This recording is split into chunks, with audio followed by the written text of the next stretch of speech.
ప్రపంచం అతన్ని చూసి గర్వపడింది. తెలుగువాడి సత్తా చాటుతున్నాడని జై కొట్టింది. కానీ గడిచిన కొన్ని రోజులుగా సోషల్ మీడియాలో జరుగుతున్న రచ్చ చూస్తుంటే అసలు మనం చూస్తున్న అన్వేష్ ఇతనేనా అన్న అనుమానం కలుగుతోంది. ఒక సామాన్యుడు లక్షలాది మందికి ఇన్స్పిరేషన్ ఎలా అయ్యాడో మనందరికీ తెలుసు. కానీ ఇప్పుడు అదే వ్యక్తి ఎందుకు అందరి విమర్శలకు గురవుతున్నాడు? అన్వేష్ గొడవలో అసలు నిజమేంటి? ఇది అతని వ్యక్తిత్వమా లేక పతనానికి దారి తీసే అహంకారమా? నిజానికి ఈ గొడవ ఒక చిన్న కామెంట్ తో మొదలైంది. ఎక్కడో విదేశాల్లో ఉండి మన సంస్కృతిపై, మన ఆచారాలపై అన్వేష్ చేసిన వ్యాఖ్యలు మంటలు రేపాయి. సీతాదేవి, ద్రౌపది వంటి పవిత్ర మూర్తులపై వాడిన భాష కేవలం విమర్శ కాదు, అది కోట్ల మంది మనోభావాలను దెబ్బతీసింది. మనం ఎంత ఎత్తుకు ఎదిగినా మన మూలాలను గౌరవించకపోతే ఆ ఎదుగుదల గాలిలో దీపం లాంటిదని అభిమానులు ఆవేదన వ్యక్తం చేస్తున్నారు. అందుకే మెచ్చుకున్న నోళ్లే ఇప్పుడు చిత్కరించుకుంటున్నారు.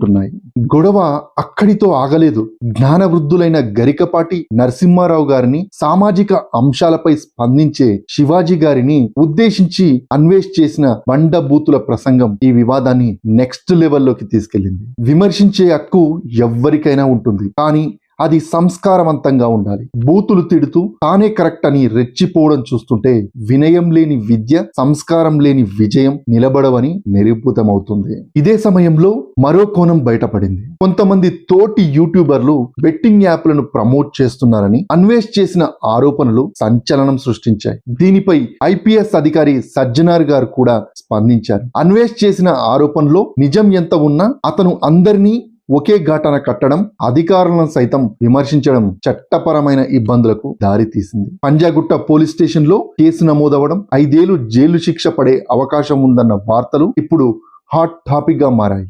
ఒకప్పుడు విదేశాల్లో అన్వేష్ కోసం అభిమానులు ఎయిర్పోర్ట్లకు వెళ్లి క్యూ కట్టేవారు. కానీ ఇప్పుడు నెటిజన్లు అతనికి వ్యతిరేకంగా గ్రూపులు కడుతున్నారు. ఇది అన్వేష్ డౌన్ ఫాల్ అని చాలా మంది విశ్లేషిస్తున్నారు. అన్వేష్ కేవలం ట్రావెలర్ గా ఉన్నంత కాలం అతనికి తిరుగులేదు. కానీ ఎప్పుడైతే తన పరిధి దాటి వివాదాస్పద వ్యాఖ్యలు చేయడం మొదలు పెట్టాడో అప్పుడే తన పునాది తానే కదిలించుకున్నాడు అనిపిస్తుంది. మరి ఇక్కడి నుండి అన్వేష్ మళ్ళీ పుంజుకుంటాడా లేక వివాదాల సుడిగుండంలో కలిసిపోతాడా? అన్వేష్ గొడవలు అసలు నిజమేంటంటే విజయం వచ్చినప్పుడు దాన్ని తట్టుకునే వినయం కూడా రావాలి. అన్వేషణ అంటే కొత్త ప్రదేశాలను చూడటం మాత్రమే కాదు, మనుషుల మనసులను గెలవడం కూడా. అన్వేష్ ఇప్పటికైనా తన తప్పు తెలుసుకొని తన మూలాలను గౌరవిస్తేనే మళ్ళీ పాత గౌరవం దక్కుతుంది. లేదంటే చరిత్రలో మరో విఫలమైన కథగా మిగిలిపోవలసి వస్తుంది. మీరు ఏమనుకుంటున్నారు? అన్వేష్ చేసింది కరెక్టా? కామెంట్ చేయండి.